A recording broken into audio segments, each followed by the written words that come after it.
Sveiki visi. Pasileidau elektrinę savo. Pastačiau jėgainę vėjo vėl. Naujas kontroleris. Užjungiau dabar 2 balastus, kad jau tikrai laikytų nuo seno kontrolerio ir šito. Ir va, ką gamina. Apsitvarkiau biškį laidus.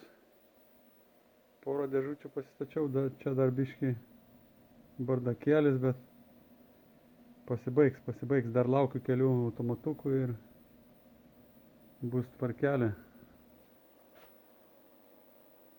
Kokie 5 metrai yra? Vėjas reiks prognozės pažiūrėti.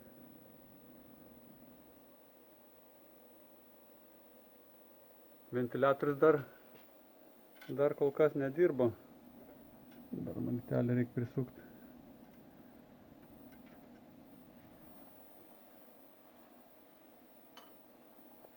Uždengęs.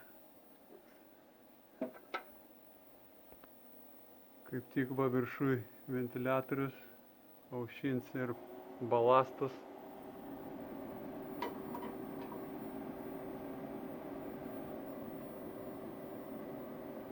Kol kas gal 400 vatų tik buvo. Daugiausiai. Viskas nuo vėjo priklauso. Saulė pašvietė.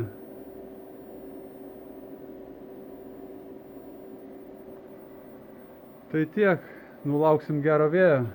Žiūrėsim, ar šitas atlaikys kontroleris. Iki.